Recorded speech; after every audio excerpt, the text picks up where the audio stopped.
Mario! Mario!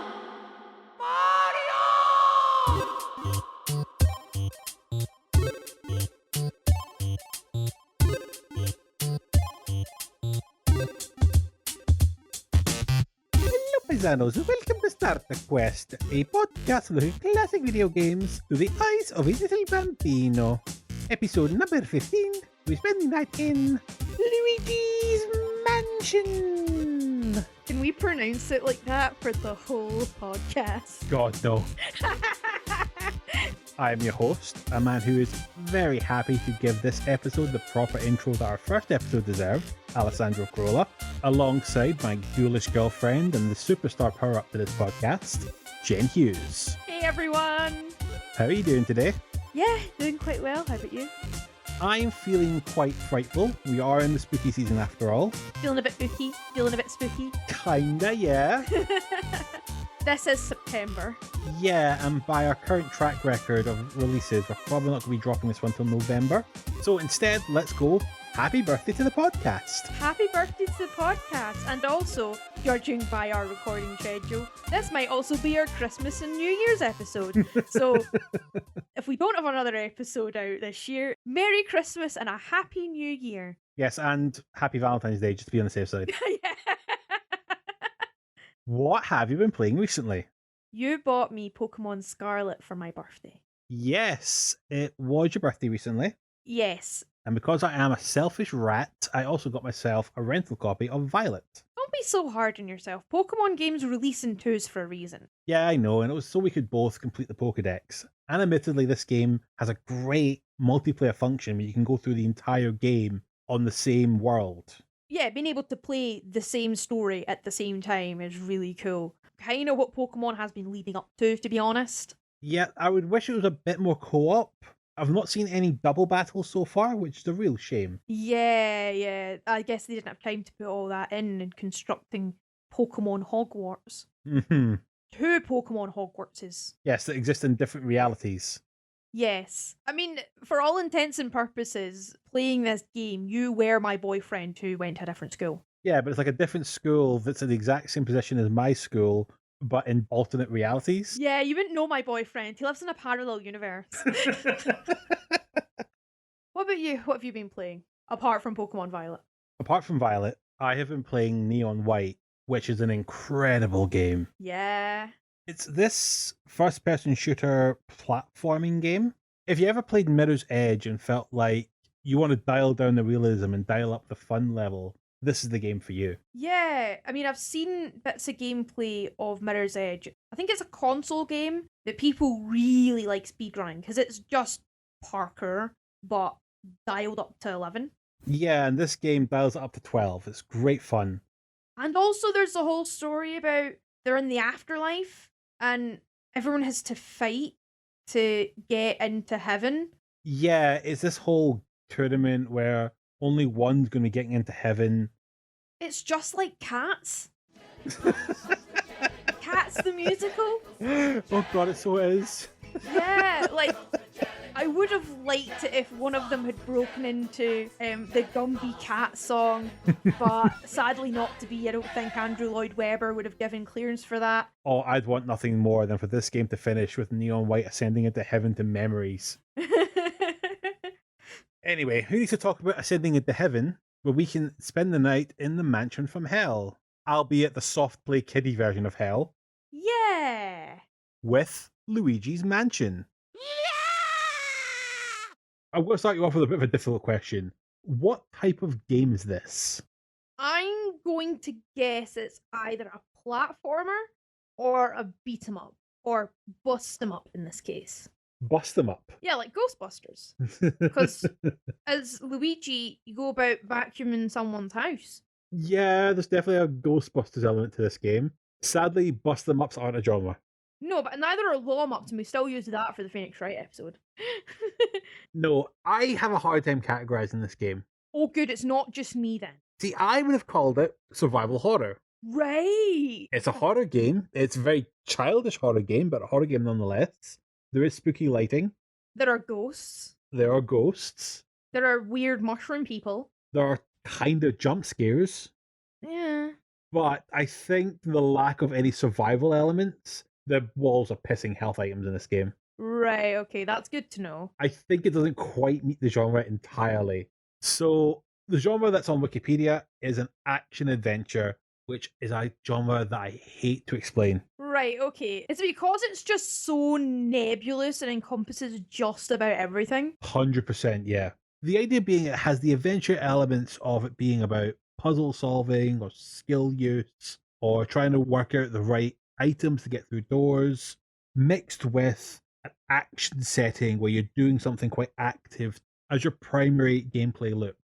Right. My argument would be that's nearly every bloody game ever made. Yeah, most games have either action or adventure or both. 100%. Did Doom not have puzzles and action sequences?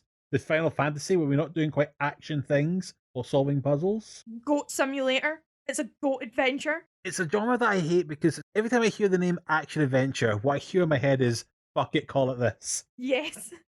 So, what can you tell me about Luigi's Big Scary Mansion? It's set in the Mario universe. Yes, it is. This is as close as we're going to get to covering a sequel.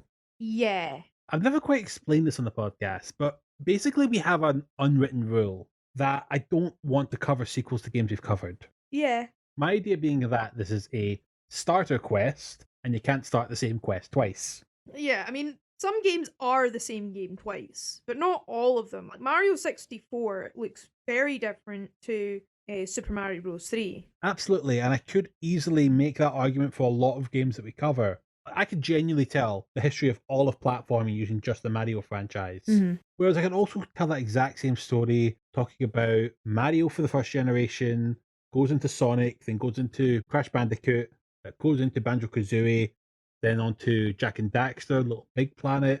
And I could tell you the whole same history of gaming using different franchises.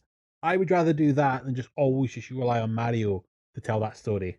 So I've always tried to avoid doing sequels. Yeah.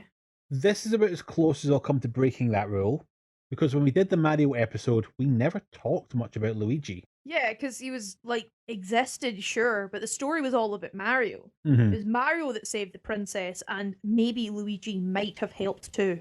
So, what can you tell me about this game then? So, Toad, the weird mushroom man that was the manservant in Super Mario Bros. 3, Mm-hmm. like all of the manservants are all Toad people.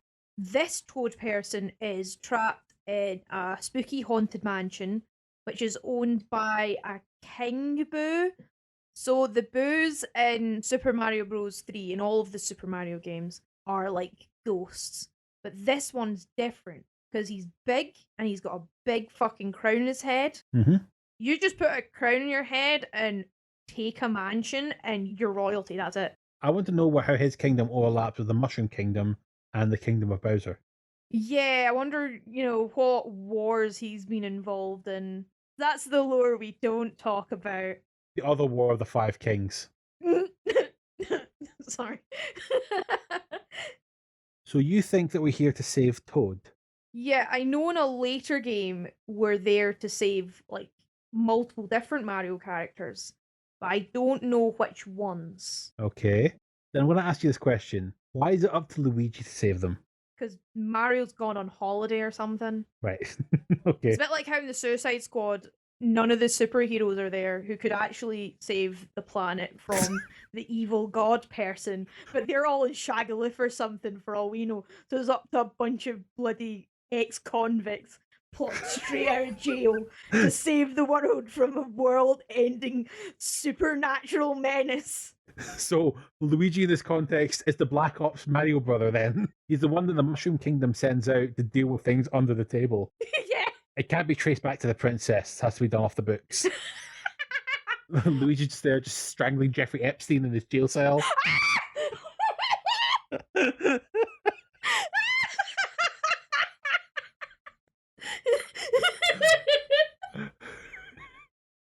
Okay, so you think we're saving the Toad people? Yeah, this game is basically a way for Luigi to prove himself as a hero. Okay. He's always kind of had that, being under Mario's shadow, being underestimated. I don't know, he's painted as quite cowardly and anxious. Yeah. And this is him having to step up because Mario can't make it. I think he might be trapped in the mansion as well. Okay. And Princess Peach doesn't get an action-adventure game until the DS era. We have to wait for her chance to be a hero. No, she's too busy being the face of the operation while the Mario brothers are the hands. Yeah, she's the one doing all the diplomacy and the ruling and the taxes. She sends out the Mario Bros to do all the war stuff. Mm-hmm. It's also a nice way to give the kind of more overlooked characters in the Mario cinematic universe a little bit of a shot in the spotlight, shake up the formula a little bit and change things up. Yes, this is not Luigi's first time as the main character of a game. Oh, really? No, do you know the game that is? No. Have you ever heard of a game called Mario Was Missing? That sounds like a creepypasta. It does, it absolutely does. I probably find creepypasta less horrific to experience. Yeah, oh man, there's some really horrifying stuff that fans have come up with. All that, ooh, spooky things living in the games cartridge. There's even one for Wii Sports, it turns out. Wii Sports! Like, people are so creative. Lord, admittedly, you can't tell me there's nothing haunted about those goddamn Miis. They are kind of haunted, but they're also kind of charming. I am actually very sad that they didn't really do much with them in the Switch. That is a real shame, because they do have a charm to them. Why do you think it's called Luigi's Mansion? Because he reclaims it from King Boo. He inherited the mansion. Father left the mansion to him. But not Mario. Nah, Mario's got enough capital. He doesn't need the mansion. So you think their dad died and the house passed through Mario's hands and went to Luigi. Mario lives in Peach's castle. He does not need a mansion. But he needs it to set up his landlord status. There are plenty of houses in the Mushroom Kingdom he can buy. I've heard the mortgage rates are very good there. Especially as you can just make a day's wages by collecting coins from the garden. Yeah. And stepping on turtles. Now, isn't that the class system? I'm quite looking forward to seeing more of a character for Luigi. I've seen bits and bobs, mostly in other Mario spin-off games like Mario Kart and Mario Party, but that's about it. I think he's got a lot of charm in this game, so I'm curious to get your opinion of what you think of Luigi after you finish this game. He's a lot more interesting than Mario as far as I've heard. Mario is very vanilla. Seeing as how we're kind of in the same universe from the first game, I think expecting you to go in with a lot of an understanding of who the characters are is a fair ask. Yeah. And I guess that also then gives away of who made this game. David Cage. God, it would only be more horrifying if he made it. Yeah, the people that made Resident Evil. Okay, right, yeah, it was a Nintendo. It's obviously Nintendo. Of course, it's fucking Nintendo. I was going to then ask, who in Nintendo do you think's directing this game? Is it Shigeru Miyamoto?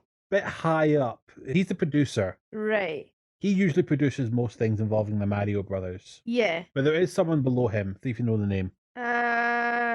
It's not like Charles Martinet doing a Tom Cruise where he's wanting to get involved in making the thing that he stars in. No, that's not the case. No. That's fine. I thought you might know who it is. No, is it someone we've covered? I don't think he came up in the first episode, but he was involved in Super Mario Bros. 3. Mm-hmm. So any other characters you know who are unique to the Luigi's Mansion franchise? I think King Boo might be unique to it. Mm-hmm. I mean, he does own the mansion and the ghost dog. So you think there's a dog in this game? I think there's a dog in this game. I know I said that about Earthbound, and I was right. It didn't play much of a role, but I was right. Mm-hmm. But I think the dog in this game plays a bit more of a role. I don't know if it talks or not. Stay tuned for that one. Okay.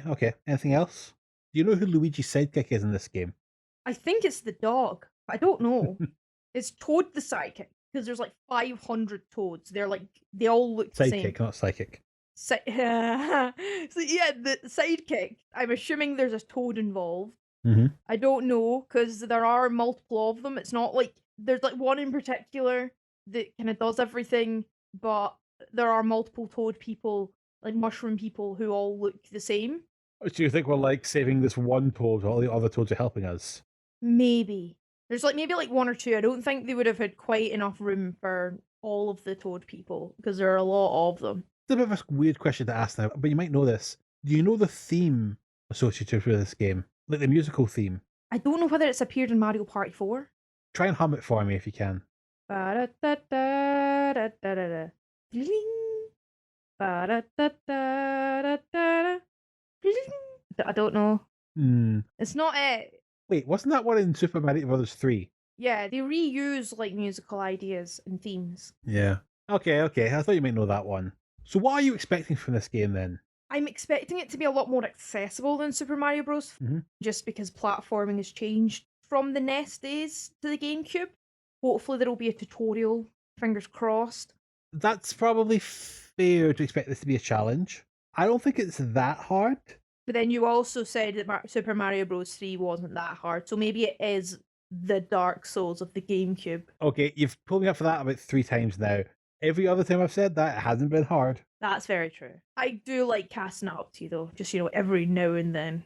Mostly on this podcast. Yeah, I will point out, though, I'm batting hits on that phrase more than misses right now. That is very true.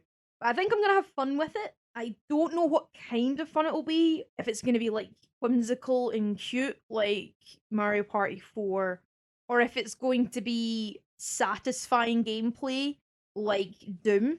Who knows? I'm looking forward to finding out. Do you think you'll be scared by it? Probably not. Then again, we thought that about Kirby, but Kirby's got something sinister hidden in plain sight. Underneath all the colourful, cute stuff, there's something a bit untoward in there. So maybe it's going to be the same for Luigi's Mansion. I think this will get to you in some points. I think you'll find this a lot easier to approach than Resident Evil. Unless there's a giant fucking snake, in which case, no, it won't be. There's going to be a snake, isn't there? If I tell you now, it'll ruin the anticipation. I'll brace myself for the snake. And then if it's not there, I will heave a sigh of relief. Now, if I'm being honest, I don't personally have any history with this game. I only played it for the first time over the summer. Mm-hmm. I have played Luigi's Mansion 3 before. Oh, is that the one for the Switch? Yes. I think I saw adverts for that at one point around the time it was coming out. So I may be getting a lot of my information mixed up with what I saw in the advert for that game. Okay, that's understandable. That does explain some things. Mm-hmm. But I thought I'd try this game, and I did have a good time with it. But the real reason why I picked this, I do want to show you horror games from other genres. Hence why I didn't go straight into doing something like Silent Hill 2. I think, yeah, that was a good shout. I wanted to offer a different kind of game from Resident Evil that we did last year. Yeah. I chatted with Mark, the editor, and we had this idea of doing something a bit more whimsical with its horror. Mm. And it came down from a choice between Medieval and Luigi's Mansion. And I thought, let's tie up a loose thread from our very first episode. I said at the time we might do Luigi's Mansion, and this is us finally meeting that goal. Yeah. Which is a great way to celebrate that this episode will be coming out about 2 years after our very first episode. Yeah, we quite like having a half-decent spread of different things. A very varied curriculum. Mm-hmm. So do you know what console we're playing this on? Yes, we're playing it on the Nintendo GameCube. Yes, this is a GameCube game. We are skipping a console generation and going from the Super Nintendo straight to the GameCube. Mm-hmm. There was the Nintendo 64 in the middle, but we'll come back to that console. Mm-hmm. And I'm guessing from your chat about Mario Party to say that you have played the GameCube game before. Oh yeah, it was my first console. Right, so then you'll be very familiar with this controller. Oh, I'm so familiar with this controller. I am getting such nostalgia. So you've got your grips at either side. You've got only one L and R button. You've got a long blue-purple Z button right next to the R button. On the right side, you've got a YX surrounding a big green A button and a little red B button, but also a yellow analog stick for the camera. It's got a C. Yes, we've not came across any analog sticks on controllers. You get them for the PlayStation 2. Yes, there was a version of the PlayStation 1, but it's not came up on any of the games we've played so far. Yeah. And on the left side, there is an analog stick right near the top. Also, normal direction keys as you'd find on a SNES or NES controller. Yes, Nintendo have got the patent on that, so they will always have those on their controllers. It also gives you the option, if you're more used to that type of control scheme and not really a huge fan of the analog, or the analog's too slippy for you, you can just opt for what you know. Depends on the game. Sometimes they use that more for selecting options. Oh, yeah. Now, analog sticks are something that are a lot more common in gaming these days. Instead of being quite binary buttons that go up, down, left, right, it allows you to tweak where you want that button to go. I think the closest example we have to it was the arcade stick that we had for the fighting games. Yeah, it's like that, but smaller. Like they look like little nipples or something. Yeah, so you can control them with your thumbs. Especially the C camera button here. It looks very like a yellow nipple with a C on it. It does, yeah. Yeah, yeah. As we prepare for our night in this haunted mansion, let's pack our rules of gameplay. Rule 1, we are just here for the critical path. So I'm not going to suggest that we do some of the optional stuff, like the hidden ghosts. Right. All I want is to get to the end of the story. It doesn't really add much to that if we go and find the other side quests. I don't feel like you're really missing anything. As much as there's this idea that if you collect all the hidden stuff, you might unlock something, it unlocks bugger all in terms of the ending that you get. Oh wow, spoilers. You're welcome to try, but I don't want the quest for 100% to hold up proceedings. Yeah. Rule 2, I'm going to try and maximize our horror for this game by suggesting we play this as much as we can at night. Ooh. We're in very late September right now. I think we're just at the right point where it gets dark about 7 p.m. So I think if we get this in the right mood, the lights off, maybe by candlelight, it'll just get you in the right way. Mm. Resident Evil didn't need this type of help to scare you, but I think Luigi's Mansion might. Yeah, yeah. It's like a nice ooky spooky dark cabaret type thing. I like that. I like that vibe. Rule 3 is that the minimum gameplay I'm setting for the game is the end of chapter 3 out of 5. Oh, there's 5 chapters. So I'm setting it as the halfway point. Right. Anything less than the game complete will be a quest failed. Right. Especially as we're playing this on, I would say, close to original hardware. I was going to try and think of the hassle of trying to hook up a GameCube to a HD TV and what I'd need for it, until I remembered, oh shit, the Wii does that already, and allows you to play GameCube games. Oh, the Wii's brilliant. The startup noise in the GameCube will always be iconic to me. Yeah. Even playing on the Wii though, that still means no save stating, no rewind function. We are playing this as pure original experience as we can. Ah, yes, as God intended. Not that this game is in any way cheap with its saves. At any point you can go back and save it. You don't need an ink ribbon. Oh, thank God. But it does remove one of the safety nets that we had been relying on a little bit in some of our previous games. Mm-hmm. So you have your GameCube controller. Yep. And you have your overnight bag to stay in the mansion. Shut up, stealth packet. That's fine. Just don't forget your toothbrush. Are you ready to try and get a night's sleep in Luigi's Mansion? Wish me luck. Okay, let's get started. Yahoo!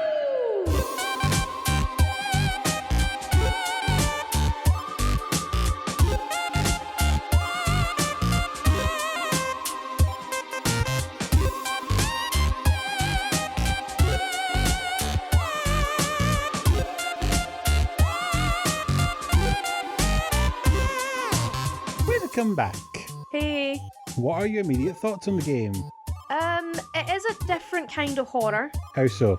Like, it's all like fun and cute and everything, but there's just stuff underneath that's a bit horrible. Mm-hmm. And I don't know how deliberate it is. It's not like a, oh, that's aged really poorly or, oh, that's problematic type thing. There's some implications in the game that are kind of horrifying. But apart from that, yeah, quite fun. You can kind of see why I didn't want to call this an action adventure in our first half. It's not really a great way to explain how it's played.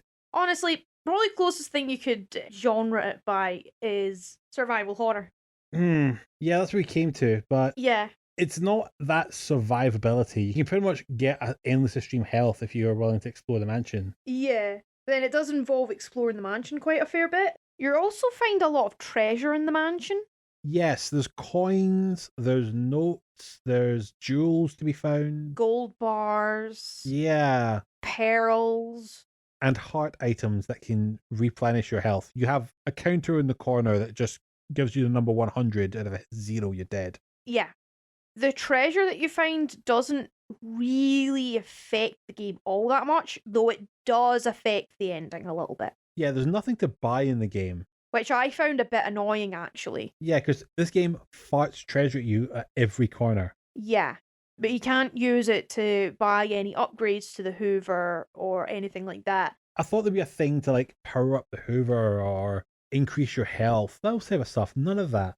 It's just more high score bullshit. which was product of the arcade era of gaming where high scores actually did matter.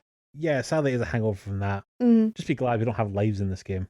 One fun thing about exploring the mansion a fair bit is that some of the doors are fake and will take your health away. Yep, this game is full of so many traps that just knock your health off just for being forgetful. So again, survival horror. Like, you can find health, but it is very trial and error. And you were there to make sure that I was doing less error than trial. Well, let's go to the controls first. How's the game played? At the very start of the game, Obi-Gad Kenobi gives you a special ghost-busting vacuum, and that's how the game's played. You have the move stick in the left to move around, and you have the little yellow nipple on the right-hand side to move the camera. It's got a C on it, so you remember it's for the camera. Whenever you see a ghost, it kind of sparks, the heart sparks, and you press the R trigger. It'll pull you forward, so you have to pull back and use the move stick to move back. Yeah, the idea being is that when you're latched onto a ghost, you have to pull the stick in an opposite direction to the way the ghost is moving to pull it back into the hoover. You hoover up all the ghosts, room by room. You press A to interact with other things. Yes, or to randomly call out for Mario. When I wasn't at the right angle to interact with an object, Luigi would just randomly shout, Mario! And it was kind of funny. That's one thing you did get wrong from my intro. Who we're saving here? It's not Toad. I'm surprised you didn't know it was Mario we were saving. I don't know, I just never thought that Mario would ever be in that position. Rule of thumb with Nintendo, if it falls on Luigi's job, it's usually because Mario is incapacitated. Yeah, that's kind of how it was in Super Mario Bros. 3, because Luigi was just player 2. When Mario died, Luigi picked up the mantle. Exactly. Luigi is very much the second option. Which is a shame, because, you know, he really proves himself in this game, for better or for worse. But we'll get to that. So how did you get on with controlling a game using two sticks? Not great. That's mostly because this game has something called inverted controls, where if I wanted to point the hoover up, I'd point it down, and vice versa. Yes, think of it this way. If you want to look up at the ceiling, you would move the back of your head down to look up at the ceiling. And if you want to look down, you have to move the back of your head up to look down. That's the way the inverted stick works. Quite commonly, they prefer it that way in Japanese games. Here, we probably more look on the ideas. If you want to look up, press up. You want to look down, press down. Yeah, because your eyes are going up and your eyes are going down when you look up and look down. So that really threw me quite a lot of the time. Yeah, sadly, we're going to enter a whole generation of games which had the invert axis option not mandatory. That won't come until probably the next generation of consoles. When they realised that lots of people were getting annoyed at the fact that when you want to look up, you look down and vice versa. Exactly. You as a game designer shouldn't be detecting what it should be. You should let the player decide and give them an option to change it. Yes. Originally, I was going to say I forgot to add in a rule to gameplay where you had to play the game in sidestep controls. This is a mode that the left stick will move you without turning you around, and you use the right stick to turn around. That's how a lot of twin stick games are played when it comes to trying to play these games on like a PlayStation or GameCube. Right. However, you're having a lot of trouble with it. Yes. So I thought we'll just use the standard mode and we'll try and find another game that we can use to train you in using that version of the controls. Yeah, I'm not at that point. It's probably why I found Minecraft on console so difficult. We'll get you there. We'll get there eventually. To stun a ghost, you have to flash them with your flashlight. Which you press B. Yes.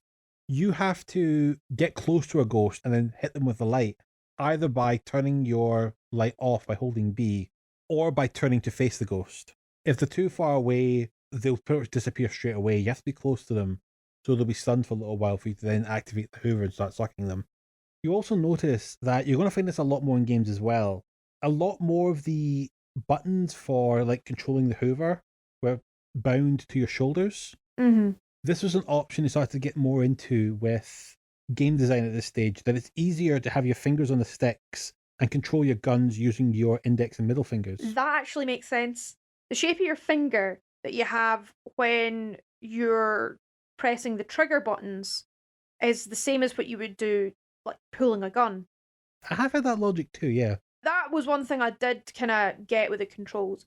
You press the R trigger to suck up the ghosts, but you've also got the L trigger, which means you can blow. It's not to blow the ghosts, it's to blow, like, you get like elemental ghosts, which have like fire, water, and ice. And you've got to hoover up. There's like little elemental orbs that you have to hoover up to turn the hoover into a flamethrower, a super soaker, or an ice gun, like a fire extinguisher but ice. Yeah, so if you're trying to remember which button's which, it's to imagine it like you're playing football, because you are sucking.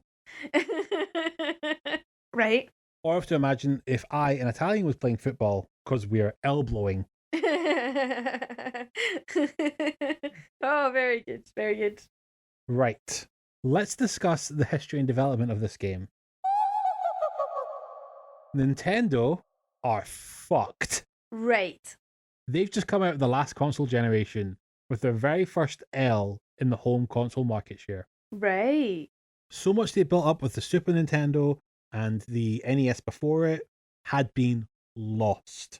What's worse is that those losses are at the hands of companies who used to work directly with Nintendo less than a decade ago.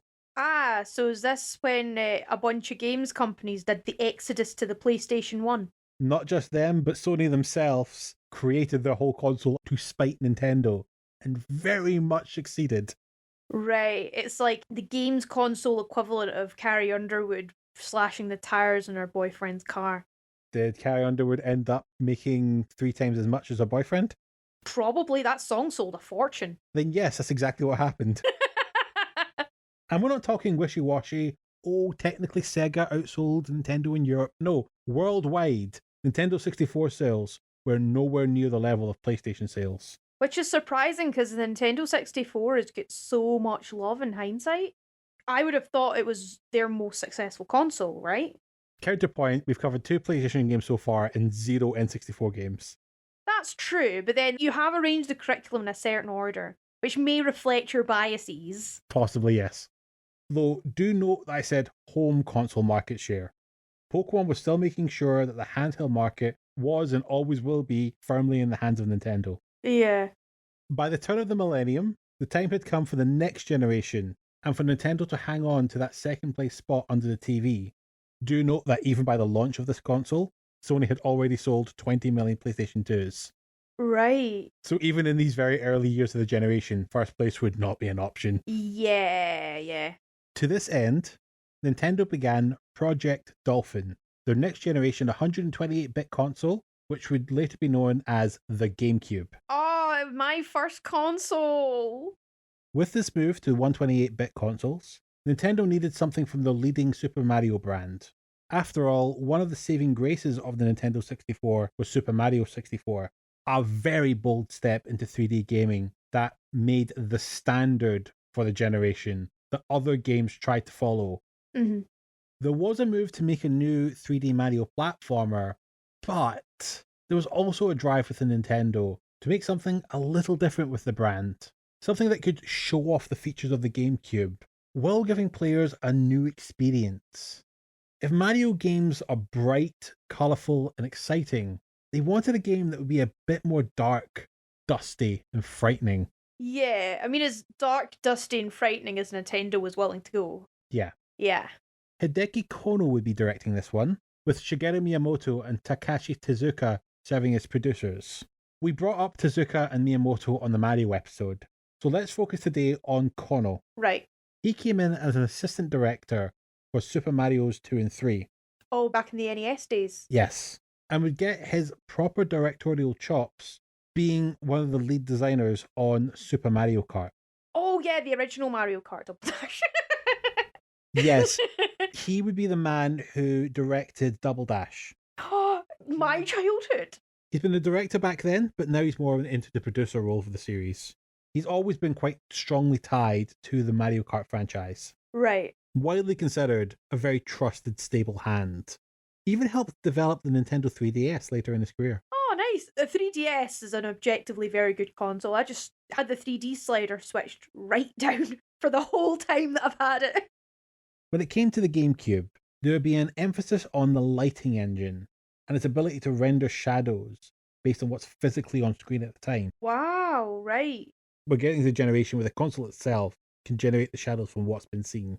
Oh yeah, because of course you've got a big, shadowy, scary, spooky mansion, and there's going to be loads of shadows. There's also a lot of thunder and lightning, Mhm. and that would also be a really good way to show off that feature. They also wanted to show off the new controller and its C-stick. That's the little yellow nipple on the right-hand side. Yes, by having you attack the ghosts using both sticks at once, trying to get Nintendo players used to using two sticks on their controllers. The new bit size also let them have things like dust effects, where you could see the dust flying into the Hoover. Yeah. All the game's ideas came together from there. A spooky mansion where you fight ghosts using a Hoover. This was also around the time that they came with the idea to remove Mario from the game and instead put his sidekick Luigi into the lead role. Luigi got cut from Super Mario 64 to avoid any further delays in getting that console out, so the character was due a make good. Yeah, to stop him being gone from the franchise completely. For this game, Mario would be out of commission, and it falls on the sexier brother to save the day. Well, that is a matter of opinion. Luigi's Mansion launched with the GameCube on September 14th, 2001, making it to the US a month later and Europe 6 months later. Oh, right. Yeah, a bit like how Wii Sports was the launch title for the Wii. It didn't come with the console the way Wii Sports did. Ah. But if you bought your GameCube on day one of your options was to buy Luigi's Mansion. What were the other options? Nothing that's of any interest. Oh, nothing that's of any interest. Yeah, I remember hearing about that game. It was one of the many games that my cousin had, funnily enough. The other games were mostly just ports from PS2 games. Ah, right, okay. Composer for this game would not be the usual Nintendo legend, Koji Kondo, but the second option, Kazumi Totaka. Ah, yeah, the Tataka song guy. Yes, Totaka's song is hidden in this game. Yeah, I found it when I was listening over the soundtrack again. Yes, it's in the menu for your controller settings. If you listen for 3 minutes, it will play Totaka's song.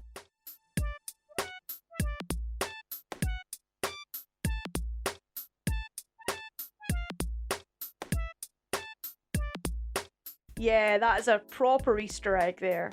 We did talk about him briefly in our first episode as the other big composer of Nintendo.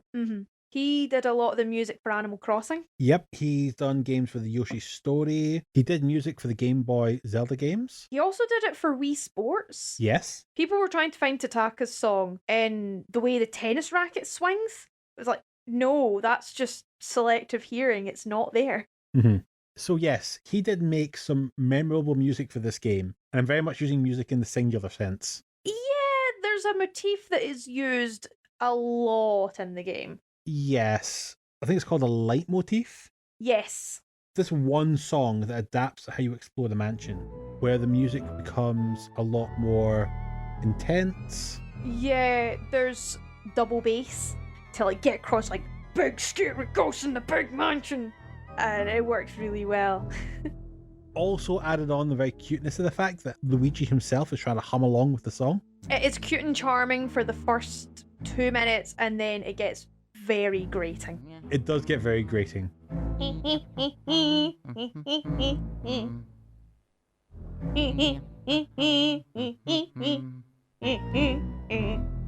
As you complete areas of the mansion, the rooms light up, making them safe. And if you're in a safe room, the music's slightly different. He doesn't hum it, he whistles it. In a safe room. But when he's in a room where there are ghosts, his humming changes depending on how much health he has. Yes. When his health is high, he's humming a bit more solid and confident. But when it's low, it gets more stuttered, breathier, and a bit more kind of panicked. Yeah.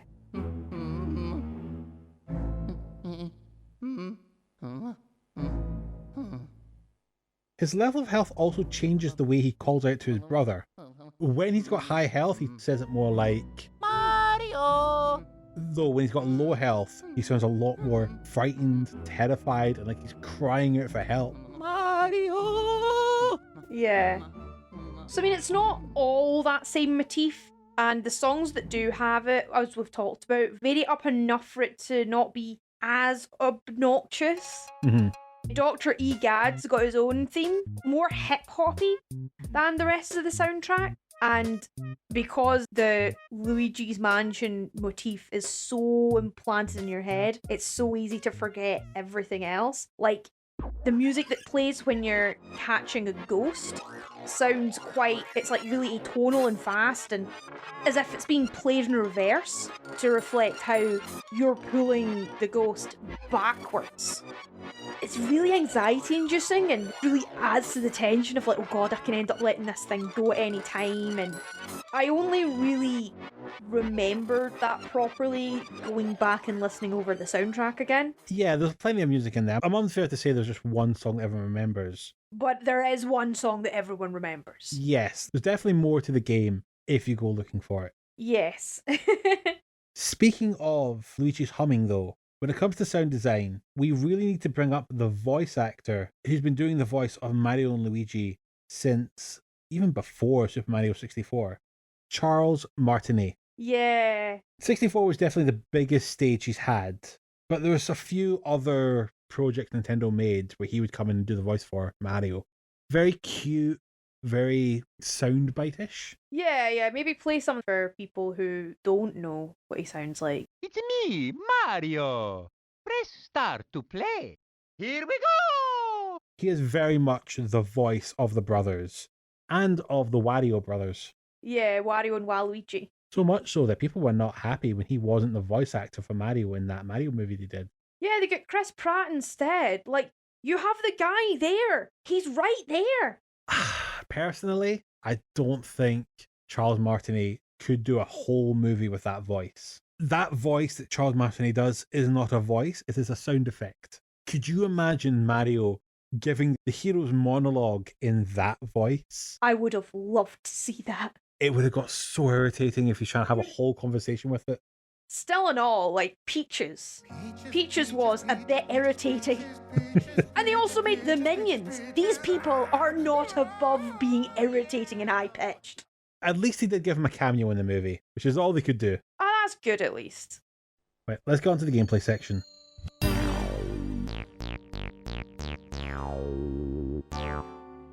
We start with an opening cutscene where Luigi follows a map labelled Your Mansion, leading him to the mansion. Luigi's Mansion. He goes inside, going upstairs using a magic key that drops on the floor seemingly unassisted. You unlock a door and are ambushed by a ghost. You get saved, however, by a man wielding a ghost hunting vacuum cleaner.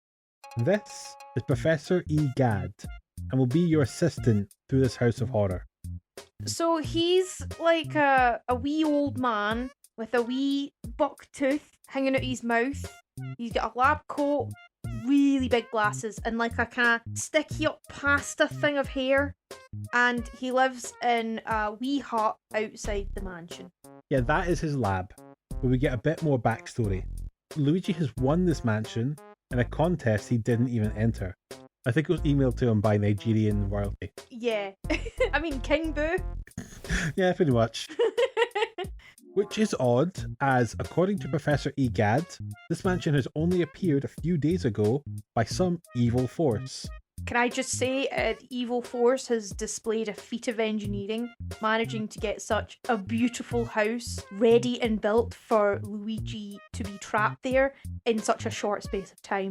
Yes, give that to the Glasgow City Council, a different type of evil force that takes 3 years to plant trees. Better late than never! Professor Egad also remembers seeing a red-hatted fella who looks like Luigi enter the mansion and didn't return. So Mario went to scout on ahead to snatch the mansion from under us, and then was kidnapped as punishment for his terrible ways. Yeah, because he didn't have Egad's machine, the Poltergust 3000. Poltergust, top-notch naming convention there. To even say that it's anything other than a vacuum cleaner would be laughable. Yeah, it's a Hoover. Yeah, it's just a Hoover. It's literally a Hoover. Yeah, between Luigi's vacuum and Mario's water pump that he gets in Sunshine, it really was the golden era of the Mario Brothers sucking hard. Got him. One of the other things that Professor Egad gives us is the Game Boy Horror, instead of the Game Boy Color. Which would have been the most recent handheld at the time. Yeah. This is our little computer that gives us a map and it also allows us to scan for ghosts. Yeah. Right, I do want to kind of spin back here. Mario has found out that Luigi has won a mansion and went, well, better check it out then. Like, he'd won the fucking thing. No, he went to snatch it from under us. He was going to pretend to be the person who won the mansion, and then when we turn up to claim it, go, oh dear, I must have gotten there first. What a shame. Why else would you go ahead to a mansion that you didn't win? No, he didn't go like, oh, I'll go with my brother and make sure everything's okay. He went on ahead steal it. He tried to steal it, and he didn't succeed. Yeah, given it, Luigi's won something. That can't be right. Why didn't I win this? I'll go and look and find out. I'm the golden child. I win the mansion. Fucking Mario Trotter here. All right there, ladders. So basically, triggers poltergust. We do have a bit of training with the poltergust. In Dr. Egad's training room in his hut. And go back into the mansion and explore what is commonly referred to as being Area 1. The game is broken up into 4 areas, and this is the first one, where we come across our very first Toad, who's just crying in the main hallway. Which, I mean, same. So yes, we're not here to save Toad. Not really, at least. The Toads are incidental. Yeah, they're just sitting there crying, but we don't really care. Whenever you run into a Toad, they'll save the game for you, which is really handy. They're dotted about at different bits of the mansion. Yeah, there's only a handful of them, but you can use them as save point. Yeah, anytime you can use them as a save point, as often as you want. Although annoyingly, when you load the game, you don't load it that Toad, you go back to the front door. Yeah, but I mean, where's the fun? You don't just teleport to different rooms of the mansion. You go in through the front door and then find your way to different bits. The theme that the Toads have for saving the game, where the Resident Evil save theme was serene and kind of reassuring, but also kind of spooky at the same time, Toad's save theme is not spooky. It's really nice and reassuring. It's in a major key with a synth flute and glockenspiel, just like, you know, kind of whimsical and fairy-like, and held together with some harpsichord underneath it, because the mansion's like quite baroque and antique. So it makes sense that, you know, an antique type instrument would underlie it. Still has the mansion there, but it's like, and it's all nice now Toad's here. So, we start going through the mansion again, and clearing out the rooms one by one. It's the same loop through the entire experience. Go to a room, clear out the ghosts, until the lights come on, at which point you'll be given a chest. Open a chest, and usually you'll be given a key to another part of the mansion. Yeah, there's keys to different rooms of the mansion that are all dotted about everywhere. Yeah, it's not like in Resident Evil where it was just 4 keys that unlock all the doors and it's just different locks. Each key only unlocks one door in this mansion. It's probably more closer to Chris Redfield's playthrough than it is to Jill Valentine's. Yeah, I would have loved it if Luigi got a lockpick. Yeah, the master of unlocking. So that is kind of our loop that we just go to a room, clear out the ghosts, get a key, and go to the next room. Throughout the entire experience, we're pretty much just doing that. Our first few rooms are really just there to get us to grips with that loop. We fight some of the basic ghosts. Yeah, you get a few different ones. There are gold ghosts that are orange. They're called gold ghosts, but they're orange. There's the purple punchers, which are just stronger gold ghosts that are purple. Garbage can ghosts that are like big and green and just eat bananas and throw the skins everywhere. Yeah, which Luigi could slip on if he stands on them. Yeah, that'll take your health. Straight out of the Mario Kart playbook. There's speedy spirits, which are just basic ghosts that are fast and drop a lot of treasure. Golden mice, spear-wielding shy guys. So shy guys are enemies in other Mario games that wear a red hoodie and like a kind of mask. And boos. Yeah, we'll come back to the boos in Area 2. We'll come back to the boos. I don't really have any ill will towards these regular ghosts. They're kind of like challenging pets. They can't help but be difficult to be around. They're annoying, sure. They bark at anyone who enters the threshold. They destroy your furniture, scratch your arms or shoes, steal the food from right off your plate, piddle in the carpet, vomit off anything they've chewed to fuck. They don't know any better, metaphorically speaking. It's pretty much like having a girlfriend. Oh, you bastard! You couldn't resist that, could you? I'm sorry, it was just right there. There's also the portrait ghosts that look like people. Yes. After we've gone through enough rooms to get our head around the basics of this game, we'll say, we come up to find our very first of the portrait ghosts. Who are people.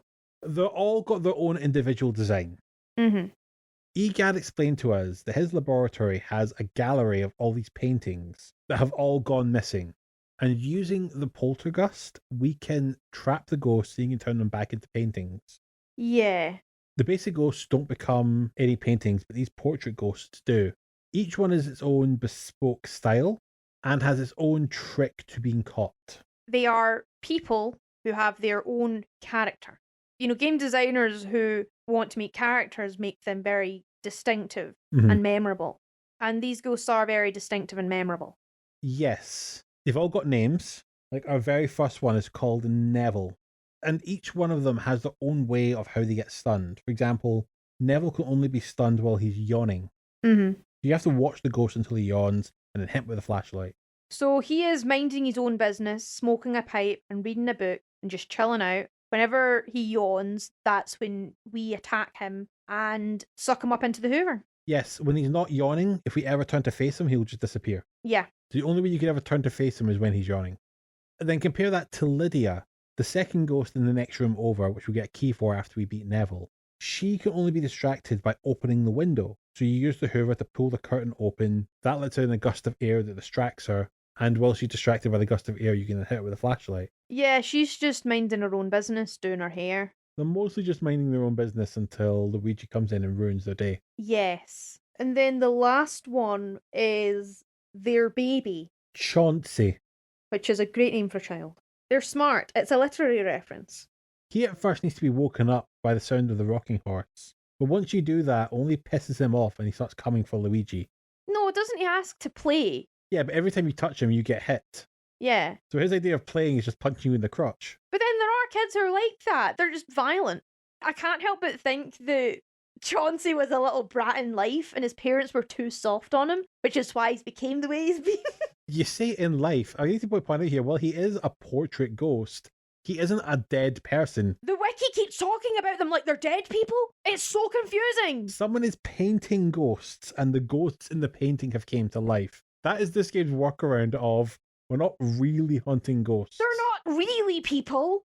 Anyway, after we get the Hoover to pick up the ball and then fire it at him, Chauncey gets really pissed off after hitting him with the ball, and he expands to 3 times the size and becomes our first boss fight of the game. I mean, I know kids have tantrums and they can be right little bastards, just pushing the boundaries to see what they can get away with. Mm-hmm.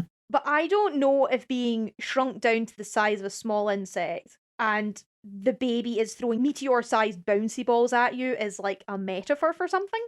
I think it is a metaphor for how it feels to be a new parent. Yeah, something to look forward to then, Sandro, eh? Yeah, one day. One day.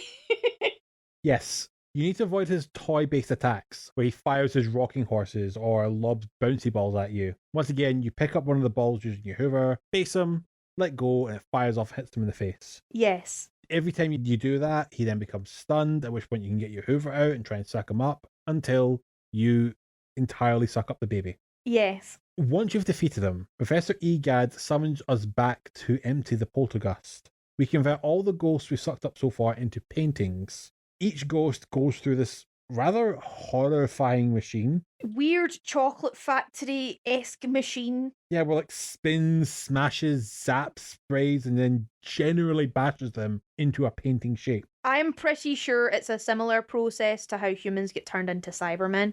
All they're missing is like the ceiling with all like the sharp implements moving around menacingly. Yeah, pretty much. Is this taxidermy?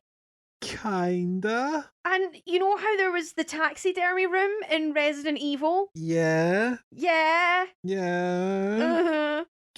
Again, You get the picture, right? it's taxidermy in the Night of the Museum sense, where all of the exhibits have turned into people, and we have to get them to turn back into exhibits. Don't try and justify EGAD's weird shit. Also, right, the training room is the size of our living room. Mm-hmm. The art gallery is a good bit bigger than that, inside what is the size of a small garden shed. Ah, but see, he's followed the umbrella formula. It's all underground. See, I thought it was a TARDIS. No, I think he's just taken from the Resident Evil series and built his lab underground. Thinking that's what all grown boys do. That's what all scientists do. Yeah. It's basically just an outhouse at the back of the mansion Yeah, pretty much. that just appeared out of nowhere. So hang on, did the mansion appear right next to EGAD in his inbuilt TARDIS Resident Evil laboratory thing? Yeah, that's what happened. And it was just happened to be right next to his lab. Which is why he took interest. He got home from the shops and went, that's not supposed to be there. Where did that come from? Ugh, these builders are throwing these houses up these days, aren't they? Aye. They aren't even gonna last 10 years. One of the other things we get from our fight with Chauncey is the key to the ground floor, which will take us into Area 2. As we start to explore the ground floor, we come across a few points of interest. We find the cellar, we press a button to open, allowing 50 boos to escape all around the mansion. We need to catch 5 boos before we can continue. They like to hide in rooms you've already cleared, but does give you an incentive to go and re-explore rooms you've already been to. Mm-hmm. To try and find these boos that can hide about in the room. They don't need to be stunned, but you just need to get them out in the open and start sucking them. Boos were a feature in other Mario games. Yes, I think we came across them in Super Mario Bros. 3. Yeah, they're like cutesy versions of the Weeping Angels from Doctor Who, where if you look at them, if you face them, then they won't move, but the minute you turn your back away from them, they will make a beeline for you and try and kill you. Yes, but they're not that timid this time. They just dick around a room and they'll just leave the room if you don't start sucking them after a while. So, the portrait ghosts I have a great deal of pathos for, and the normal regular ghosts, they know not what they do wrong, but boos do. Really? They do. Boos are the fucking worst. Boos are like manifestations of those arseholes who start arguments in the Facebook comments. At least the ones that we encounter later on in the game. The ones that we encounter at the moment are kind of cheeky and mischievous, but give them time. They will be the worst. I thought you would love the boos. I mean, they've all got pun names like you've named them in Pokemon. That's true, yeah, but still. Each one's got its own name, so we came across Kung Boo, Boohoo, Game Boo, Boolicious, and Boogie. Terrible. See, those names alone are antagonistic. Really? They don't they don't hate you per se, but they love to antagonize you. Really? So giving all the animals pun names is a bad name? Mines are clever. I mean, who names their ghost Boolicious when really it should be no, when it should be Bootilicious. That's funny. That's genius. I mean, I know it's supposed to be implied, but still. If you're gonna make the joke, then go all out. Don't be a coward. After a little boozy brunch. Oh, I was hoping you'd say that. I was thinking that too. We then get back to exploring the rooms. We're not going to go through every room, so just some highlights here. We have the fortune teller. Yeah, the psychic clairvoyant ghost, Madame Clairvoyant. Mm-hmm. I don't know, there's something incredibly funny about a ghost who can communicate with the dead. She's helping us find things out about Mario. We bring her Mario's hat, and then he tells us that he's kind of trapped somewhere between alive and dead. We also find our first 2 of the elemental medals. Those are the things we're talking about where you get the fire one, which can be used to kind of spit fire from your poltergust. And then we get the water one, which allows you to soak things in a water spray. Making Mario's water pump in Sunshine the first time when Mario's copying his little brother. Because Mario Sunshine's after this game. Yes, this is the launch title and Mario Sunshine's coming next year. Yeah. At this point, I got pretty lost. And I realised that most of this game is just wandering around the mansion and exploring. I mean, every time you get a new key, it tells you where it unlocks. Mm-hmm. And it's just about working how to get there from where you currently are. You do need to keep referring to your Game Boy Horror, though, because I think I mentioned earlier that some of the doors are fake and will end up grabbing you and smacking you against the wall and flattening you. And nicking 10 HP. Yeah, which is a bit of a bummer, to say the least. Also, a ghost that I've had a lot of fun with was Melody. You go into her room, which is the music practice room, And there's a whole bunch of musical instruments. You feel up all the instruments and they'll all play a tune. which is the overworld theme from the first Mario game. Yeah. She'll appear at the piano once all the instruments are playing. She'll show you her compositions, which are other songs from other Mario games. And then she'll quiz you on what it evokes. If you get it wrong, she'll disappear. But if you get it right, you do battle with her sheet music before she too succumbs to the Ghost Hoover. There's also like this really fat ghost mini-boss who is like a fire-breathing Mr. Creosote. Yeah. Like that sketch from Monty Python with a fat man who kept eating until he literally exploded. Yeah, and we beat him with a waff of thin mint. Yeah, like, I mean, I was going through this whole fight, you know, thinking, man, I thought my heartburn was bad. So then there's the ghost dog yard. Yeah, which is about as close as we're getting to that ghost dog you mentioned in our first half. Yeah, I think the ghost dog companion might be later games. It is, yeah. Yeah. When you go too close to the dog, it'll attack you, which you are brandishing a weapon and going right up to the dog in its kennel. Of course it's going to attack you. I feel so bad for these portrait ghosts. They're just vibing and living their lives, and I've been skulking around the house with a weapon, finishing off everyone in the house one by one and stealing their money. Like, am I the baddie? You're returning them back to the proper life of being paintings. They're not supposed to be alive. They're in suffering that they are alive. Are they though? That dad sitting smoking a pipe and reading his book didn't seem to be suffering all that much. They're also holding the keys to get you to save your brother. I know, that's the thing. I'll get more into the implications later, but I did feel really bad. The final boss of this area was nothing compared to Baby Nightmares upstairs. Yeah. He's called Bogmire. He's a purple blotchy thing. He's a slime boy. Kind of looks like Grimer from Pokemon. I was just thinking that. On my notes, it's the Pokemon Muck or Master Puke from Earthbound. This sentient pile of purple guitar. But a really depressed pile of purple guitar. Yes, and compared to Chauncey, he is a bit of a pushover. You managed to beat him on your first try. Yeah, but it was down to tiny bit of health though. They had literally 1 health left. He summons a whole bunch of minions from the slime. You have to try and hoover them up into a little ball and shoot them at Bogmire. These ghosts don't really like balls, do they? Yeah, they're all quite manly men. They don't like to talk about testicles. Right, new key. This one gets us to the back of the ground floor, officially dubbed Area 3. Only 48 to go until we get to Area 51 and get to kiss those hunky alien boys.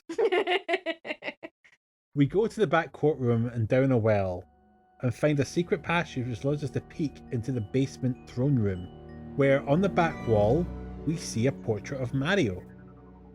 Yeah, and he's like trapped and trying to press his way out. Yeah, banging on the portrait. Yeah, oh man. That's our confirmation. Mario is here and he needs saving. We also get the ice medal, which can start freezing stuff. Yeah, you have to intrude on a ghost woman while she's showering. Like, you hit her with a freeze gun to stun her before, like, killing her with a hoover. And at this point, it was really hitting home that I am the Norman Bates of ghost hunting. Like, literally, this is Psycho. This is the scene from Psycho. That revelation doesn't feel great, but, she's fat and middle-aged, it's fine. It's totally funny and fine. We also had a fight with Nana, beat a man playing billiards, exercise 2 creepy children, and finally catch the mystic Madame Clairvoyant, who has served her purpose and is now ready to go and join the portrait realm. Ah, yes, knitting Nana. Never have I ever hated an old woman as much in my life. That puzzle was really tricky. Yeah, if you miss once, you have to start the whole thing all over again. You have to, like, leave the room and then come back in to do the puzzle all over again. Yeah, and hope you don't miss this time where you have to start again. She also throws her needles at you, which, I mean, fair, but it's still very annoying. She really tested my patience. We also have to go into a room and kill the moon. Yes, we do. There's the observatory where there's a telescope and you've got to look in the telescope at a particular bit to unlock a little section where you can see space and catch a meteor that flies past and then shoot it at the moon. Mm-hmm. You do that a few times and then a path will lead you towards Mario's star. And it's not an easy shot. It's not an easy shot, it was really frustrating. But stars are an item you can get in Mario games that make you invincible, but for some reason, it doesn't work for Luigi. Yes, it's Mario's star. My star! Mario has printed his name on the back. I don't care how many fucking stars he has. He can kiss my stars. Once we've gotten our way through all this, we get to the top floor of the mansion. And at the top of the corridor, there was a boo guarding the door. And this boo has the mysterious power only it has, in that it throws me right back to the front of the mansion. Yes. And that's when I realised that I needed to catch 20 boos to progress. Mm-hmm. And so far you hadn't caught any other than the first 5. So I had to go through the whole house and catch all the boos. Yes, no matter how hard we try to escape, we're always drawn back to the booze. Then after that booze trip came the most frustrating boss fight thus far. Boo Lossus. Yes. He is a congealment of 15 boos Mm-hmm. that come together to create this giant monster boo. So, I like to call it Big Bertha. Yes. Which is a much better name than what it had. It's so much better a name. So those who've listened to our first episode for whatever reason, you'll know that the big fish, Big Bertha, was my fucking favourite enemy ever. I loved that enemy so much that once we were finished with this game, I spite ate a fish supper. Yep. So combine the ill will I have for those boos and some very frustrating gameplay, like, you get the idea. To beat Bulossus, you have to get them to bump into these unicorn statues Mm-hmm. and get them to hit the horn. If they do, they'll pop into 15 boos, at which point you can freeze them with the ice powers and then suck them up. Yeah, I tried to conserve my ice at first because I didn't realise that there's an ice elemental on the stage Mm-hmm. that you can draw from as much as you want. You're supposed to spray the area with the ghosts in it pretty liberally, as opposed to trying it one at a time, like I was trying to freeze a Veruca or something. Mm-hmm. I had to throw in the towel for the night because I was getting really, really frustrated. But once I slept on it and kind of took a few deep breaths, I just about managed it. And you beat them after a few tries. Yes. Thankfully, no meltdowns happened at that point. I managed to avoid one, which I was quite pleased with. Mm-hmm. That can sometimes happen if a game's getting really, really frustrating and I'm having a real difficulty with. I just kind of shut down and I get a bit emotional. It's something that's not great to deal with. You haven't developed the right level of spite, which is where you're just like, I'm going to beat this fucking thing just so I can stand over it when I win and taunt its face. I think I did have those moments every now and then. Not quite as often as I'd like. Nothing like a good bit of spite to motivate you to do stuff you need to do. Yes. With the 15 boos captured, and with no one left to hold on Bulossus' legacy, we then move on to the final area of the game. Before we move on to the final area though, Dr. Egad invited me back to his TARDIS for the most disgusting sounding dinner I've ever heard. Yeah? Yeah, pickled dandelion with barnacles in diesel sauce. I don't know how that works. Apparently it's a family recipe, which makes me think that he definitely is an alien of some sort. Or English. I'm sorry, their food is not that bad. Like, the British Isles are not exactly known for having the best cuisine ever, but it's not that bad. Yeah, to be fair, we are haggis eaters who are throwing shade at other people's dinner choices. Maybe we shouldn't cast stones. Yes, I can. Pickled dandelion and diesel. What the fuck? It's the kind of recipe you'd see from TikTokers who waste food for clout. Oh, you get some proper disgusting stuff in there. It probably would pair well with a pint of grog. We skip over the dinner and move over to Area 4, which is the final area of the game. The rest of the top floor, and to deal with the beasts in the basement. We go back to the roof to inspect the area beyond the balcony where we fought Bulossus, when the house gets struck by lightning. This kills the power, meaning all the lit rooms are suddenly plunged back into darkness, and the house is full of ghosts again. Mm-hmm.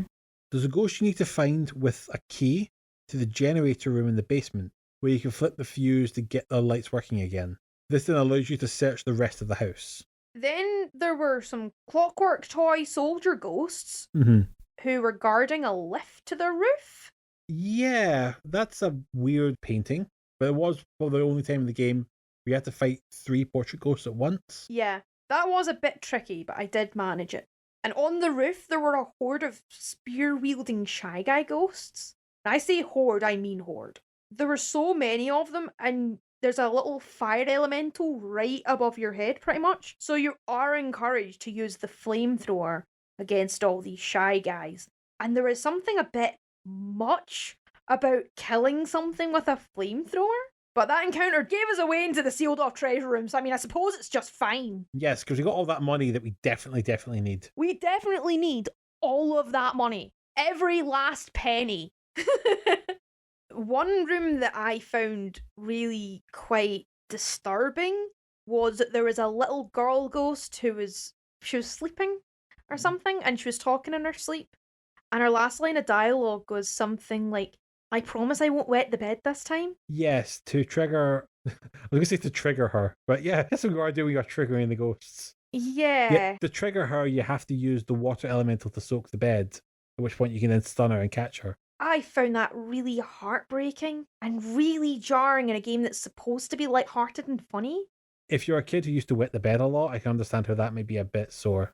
Yeah, I mean, I suppose, like, there might be a sense of, like, you know, being able to laugh in the face of adversity for a kid that age, but I don't know, it's just, I didn't really want to bring it up, to be honest, because I found it just a bit chilling, and it really brought my feelings of, am I the bad guy? Especially considering I didn't find out until later that she was an optional ghost. I mean, I didn't know if any of them were optional. I assumed that you had to get all of them. It wasn't until I looked up in the Wikipedia that there were some that don't really affect where you go in the game. Yeah, you don't get a key for beating her. She's just about getting all the ghosts in the mansions while you capture her. Yeah. Honestly, that encounter made me cry. I found it really upsetting. These portrait ghosts are like people. I don't care what anyone says, but to King Boo and apparently Luigi, they're just collateral damage. I understand that. That's kind of horrifying.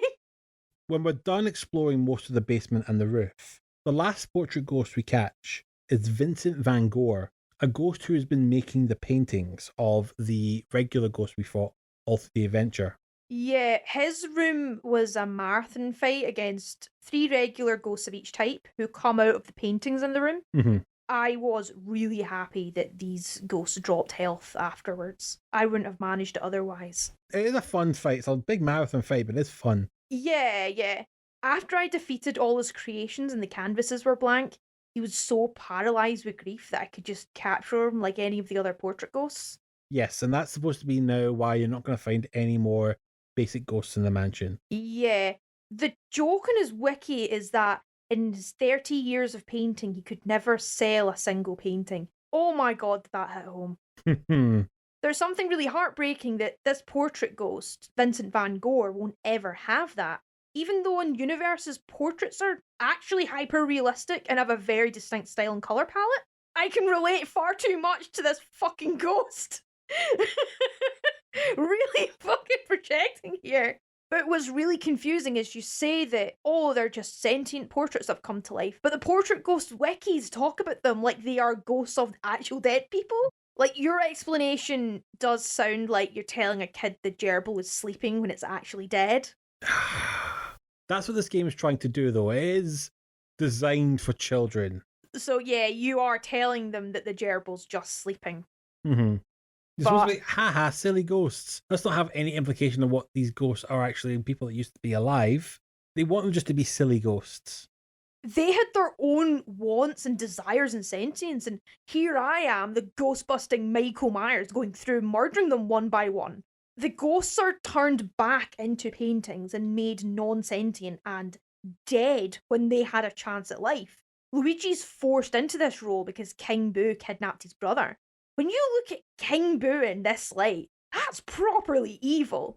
There's something so cruel about giving ghosts sentience just to make them collateral damage in this fight, bringing life to something for no reason other than just to make people suffer. Yeah, I guess what kind of diffuses the horror of this game is that the ghosts are scared of you when you have your vacuum on. So it is this idea that the ghosts are as scared of you as you are of them. Mm-hmm. But when you kind of look at it in a certain view, you are the monster. Yeah, that's what I was thinking throughout most of my playthrough, that I am the monster. I am the ghost that people are scared of. It's like Doom all over again. Yeah. Except Doom, the monsters were going to attack me. It was self-defense in Doom. These ghosts are just minding their own business, living their best lives. They attack you. No, they don't. Chauncey was knocking shit out of you when he was trying to play with you. But Chauncey's a little shit. He's the exception to the rule. And even then, he is a baby. He is a literal child. It's not an excuse, I'm sorry. Once we defeat Vincent van Gogh, we get the key that'll get us into the throne room to have our final fight against King Boo. You go into the throne room and just see King Boo admiring his painting of Mario, deciding he wants to complete the set with a Luigi painting. We get dragged into a kind of painting otherworld to find King Boo possessing the dead body of Bowser.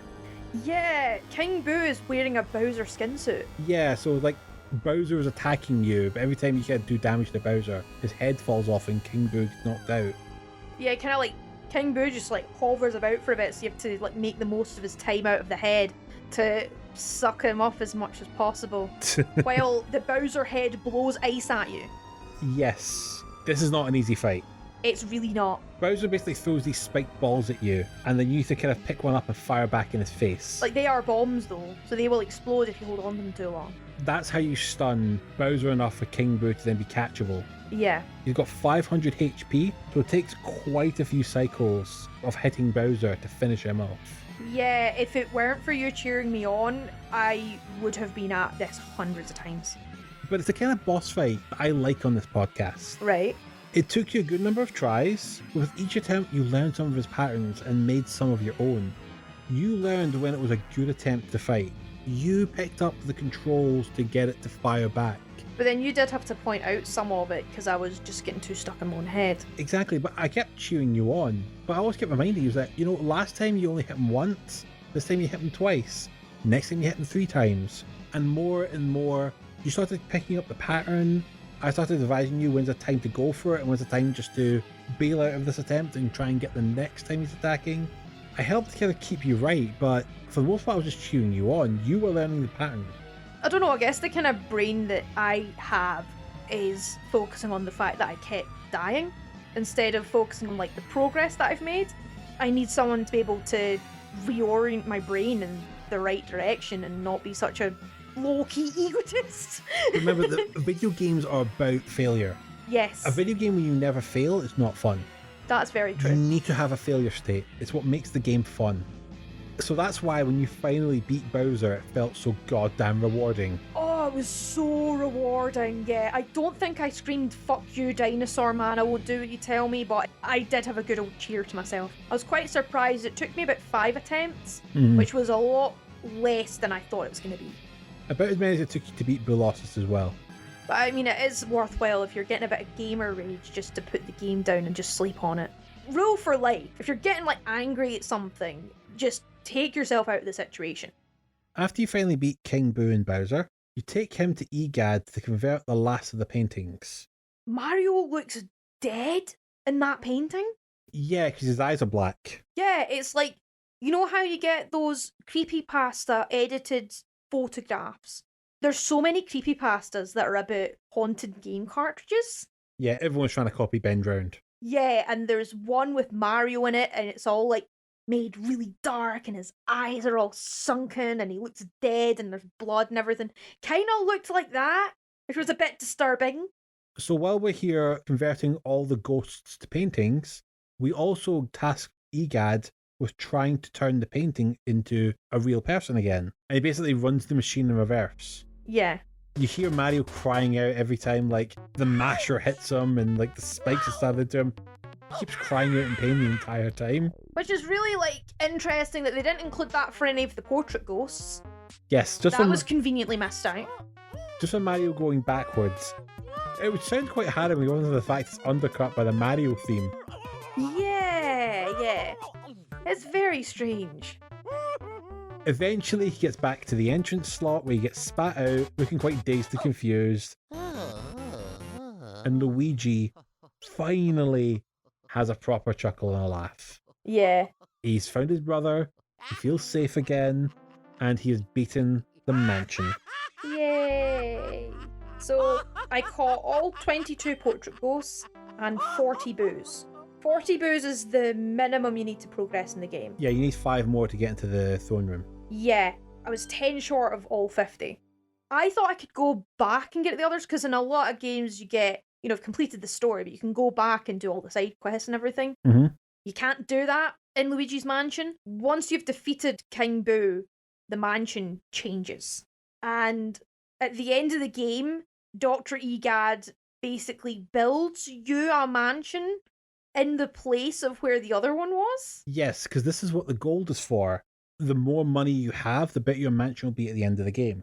And by mansion, I mean small 2 or 3 bedroom house in the countryside. Yes, because you got an E ranking, which is quite low. It's priced at over 45 million G. That's how much I managed to collect and treasure. 45 million G. To buy a modest 2-story house. Like, it's a nice house, a decent size, room for a small family. But is it fuck worth 45 million G? See, this is what happens when Princess Peach's politics runs into monstrous inflation. This is why we vote Koopa in this household.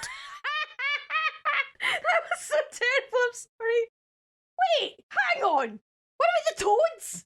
I'm sure the toads left. The toads just ran away, like how Barry Bunting manages to run away from the mansion when it's not their playthrough. It's not like we blew up the mansion, it probably just walked out the front door. Dr. Egad blew up the mansion and built Luigi's to replace it. They are so incidental to this fucking game.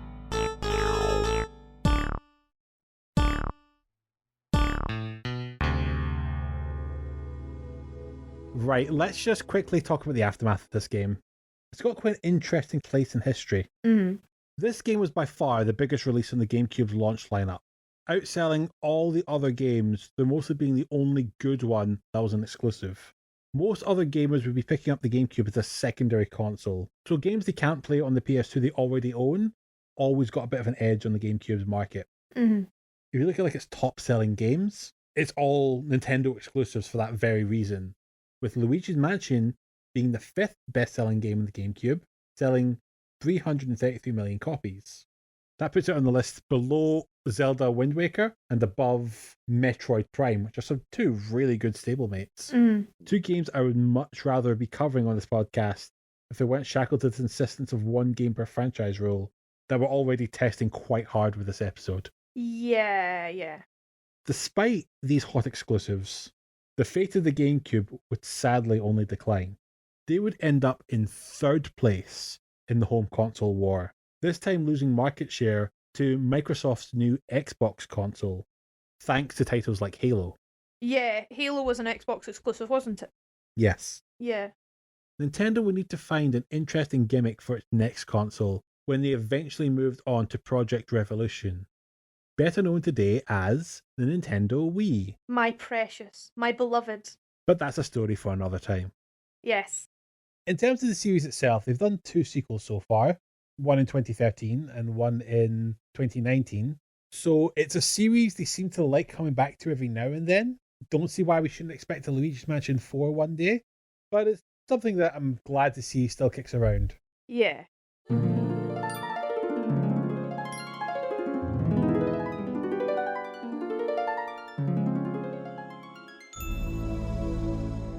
And now it's time for me to get dragged into the portrait realm of Jen's opinion for her final analysis.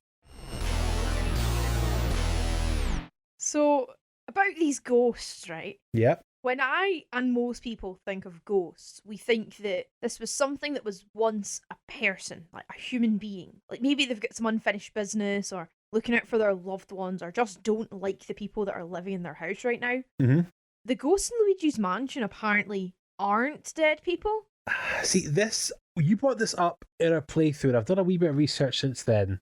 I'm not entirely sure if these people were painted as dead people and then came to life, or they are paintings of dead people and then came to life. Yeah. It's left very vague, and I imagine that's by design. But even then, not just the portrait ghosts, like all the ghosts. But we definitely know that the regular ghosts were made by Vincent van Gogh. Oh, yeah. Ghostception. Oh, so... The ghosts in this game are more like the ones from Ghostbusters. They're more like phantasmagorical pests, but with distinctly less ectoplasm. Those banana ghosts are just Slimer from Ghostbusters, but they can't put 5 sausages in his mouth at one time. It was a lot easier to hoover up the ordinary ghosts than the portrait ghosts because, if the ghosts in Ghostbusters looked human, the film would be kind of horrifying, right? Yeah, I guess they both have the same idea, which is you make the ghosts a lot more comical. It plays down the horror and plays up the fun. Yeah, like the devs dissociated the boos and ghosts from real dead people with its cartoony style and ambiguous origin story. I say ambiguous because they're ghosts in a haunted house. The wiki talks about them like they are actual dead people, but like in the game they're not really people. It's hard for me not to get hung up on this. This separation, though, is so common in fiction with death in it. Even the most gritty, gory, visceral stories, there's always that degree of separation between us, the characters, their deaths, and death itself. Part of why ghosts, zombies, and vampires and stuff are scary is because they're manifestations of what we fear will become. Ghosts are spirits separated from the body, they're stuck on the earth, but they're completely cut off from the people they love and care about, and powerless over what happens to them. No matter how much we empathise with a character and their struggles and their death and grief, we tend to put all of that in a box to one side and suspend that so we can focus on the story.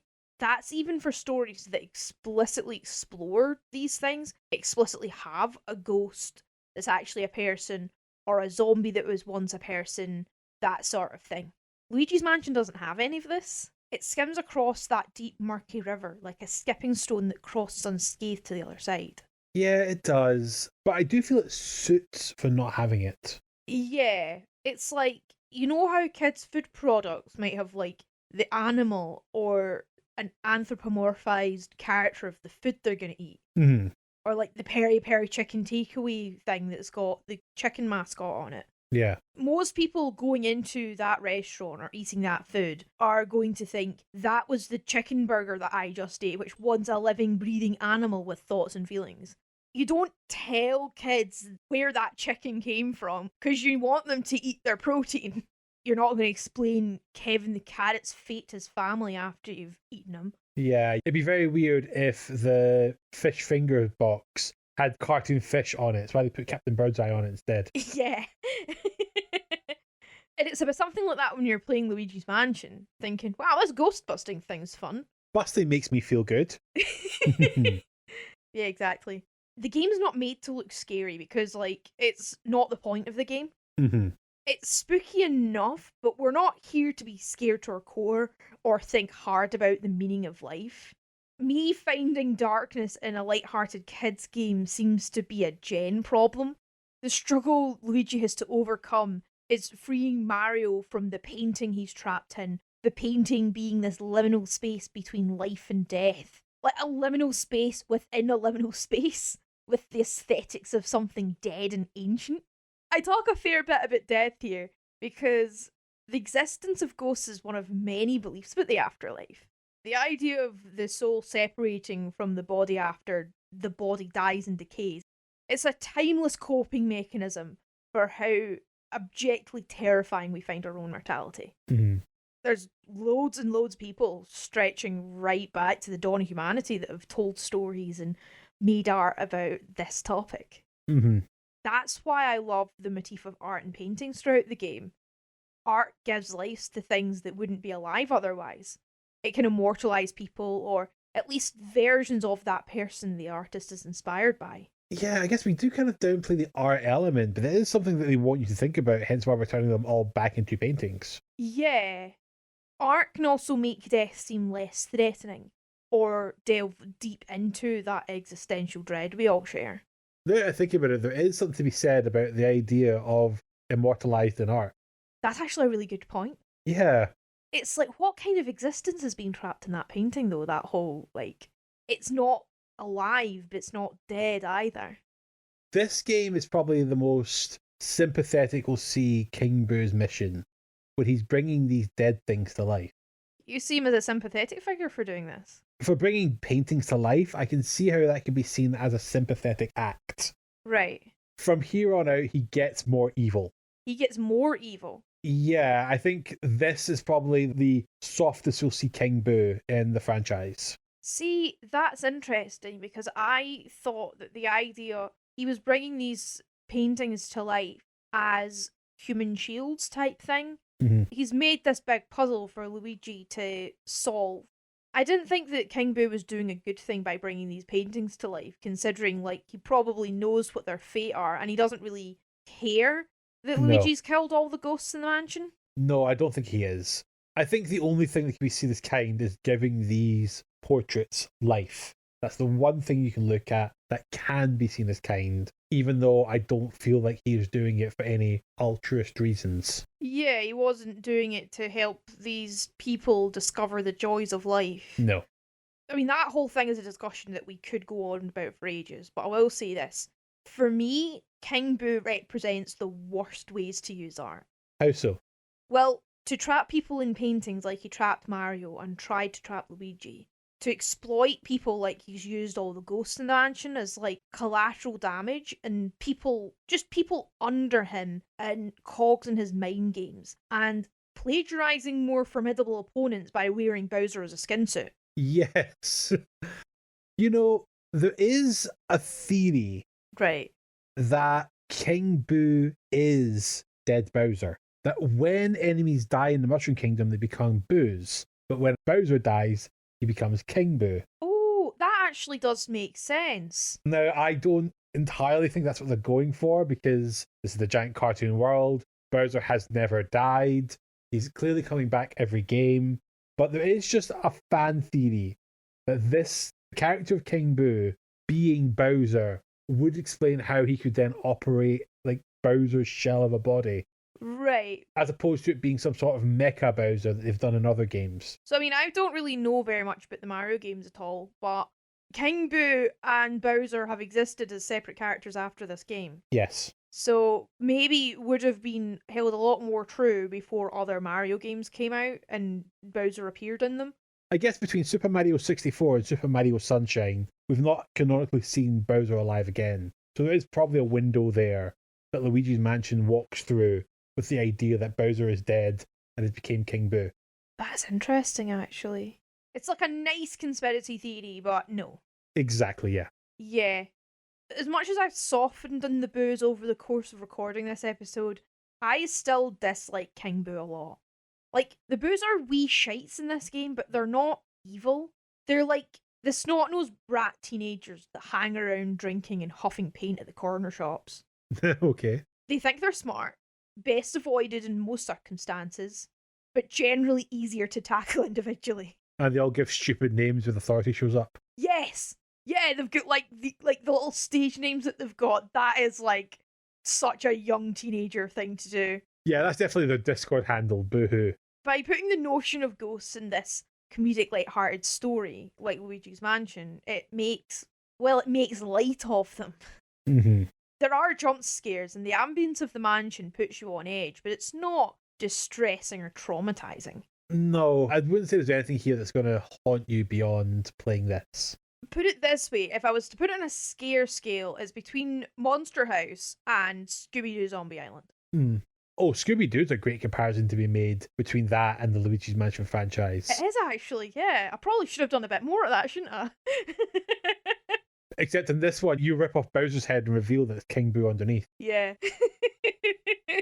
I mean, I could go off about the psychology of why we like scary things and why we're drawn to horror, but we've got other horror games coming up, so I think I'll save it for then. Yeah, unless we do get around to playing Medieval in a future episode, this might be the lightest we get on horror when it comes to our Halloween adjacent episodes. Yeah, adjacent, doing a lot of legwork here. Yeah. But what I'll say is that bravery isn't the absence of fear, but being able to face it. Very true. And Luigi's definitely an example of that. See, this is one thing about this game. I don't think this game works if it was Mario's Mansion. Yeah? Mario has a reputation for being brave, for being heroic, for being quite strong and quite... Fearless. Yeah. If you had to give one of them the character trait of being a bit more of a scaredy cat, Luigi does make the most sense. Yeah, between the two brothers, Mario's got more of a reputation to uphold. He can't show fear, but Luigi, not quite as much. Luigi, you could get away with it. I think being a bit of a scaredy cat has now become one of Luigi's character traits off the back of this game. But then I think that when you're facing fear, to me, in a lot of ways, that's braver than not having fear. 100%. I'm not saying that Luigi has no bravery, but I think having cowardice be a trait that he overcomes by the end of the game makes so much more sense for Luigi than it ever would for Mario. Yeah, definitely someone who has a hero's journey for absolute sure. Mm-hmm. Kids have got enough reasons to be afraid of the dark. It's part of our mechanism because, who knows what's lurking in there. But that's why it's so valuable to have stories like Luigi's Mansion and Scooby-Doo and Ghostbusters or whatever to shine that torch into the darkness, like peering in at it and chuckling at the monsters in it.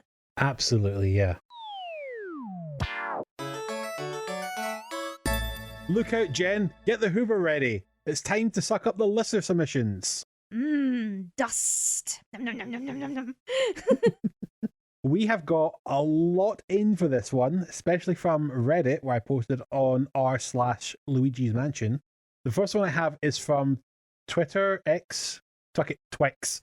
First one I've got is from Twix, and it's from the Emblem Support Podcast, a Fire Emblem podcast at Emblem Supports, who did give me advice on which game to cover when it comes to taking on that series. Ooh, that sounds good. Luigi's Mansion was a showpiece for the GameCube. The physics, the lighting, the graphics really showed off how much gaming had come since Super Mario 64 in 1996. I remember the way the fabric moved on that mirror in the first room. That was so cool. And whenever lightning struck, it showed off the shadows and lighting.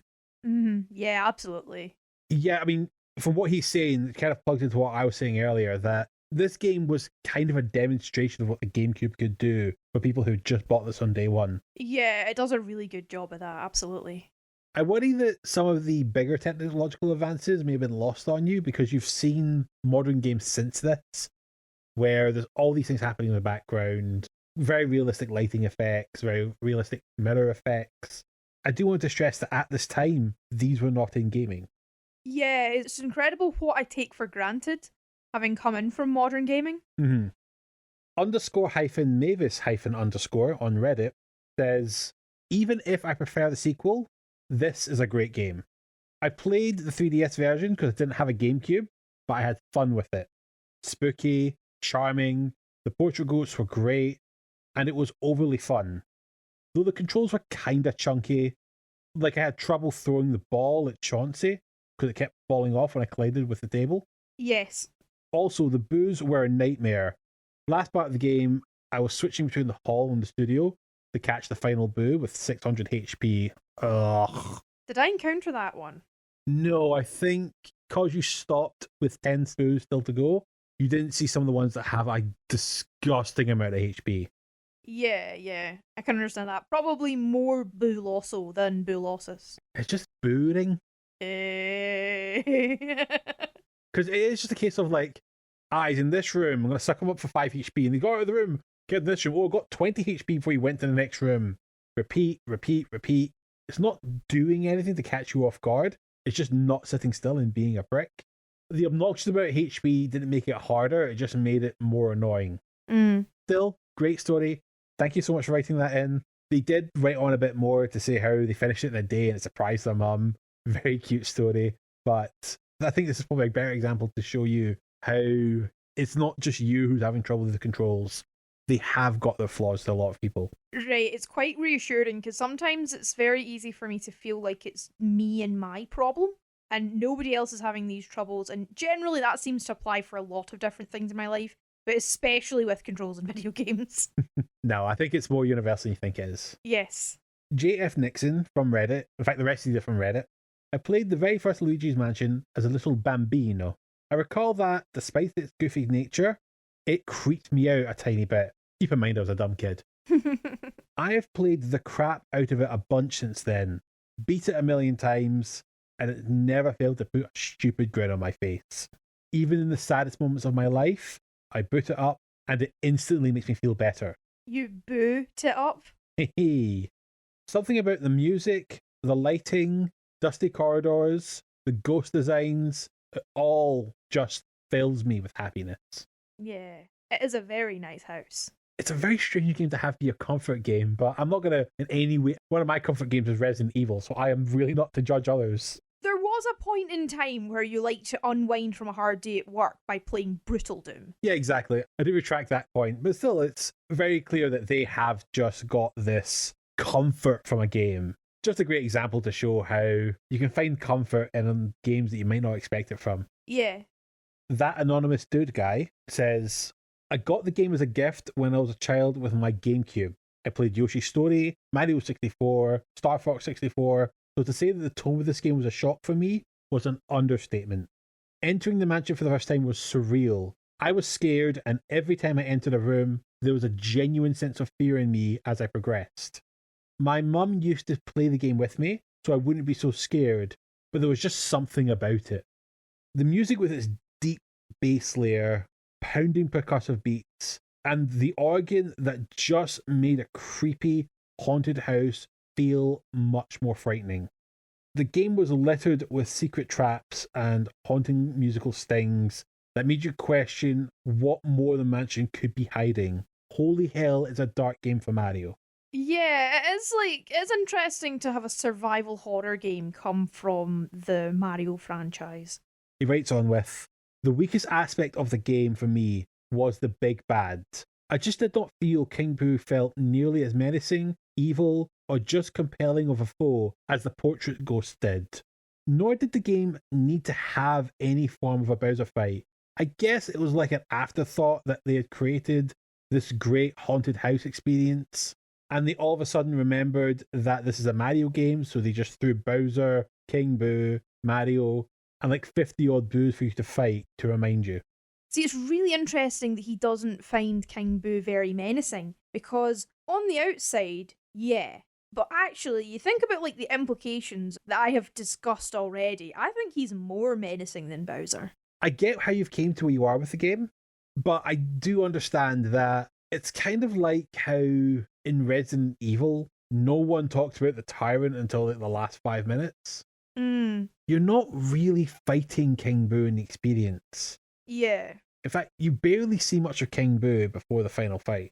Yeah, but he's always there. His malevolent presence is all over that house. It's in, like, a lot of the set design and the way that is to go about systematically going from room to room to get different keys to different parts of the house. Okay, right, there's an element of, well, Doom did it, but Doom is set in hell.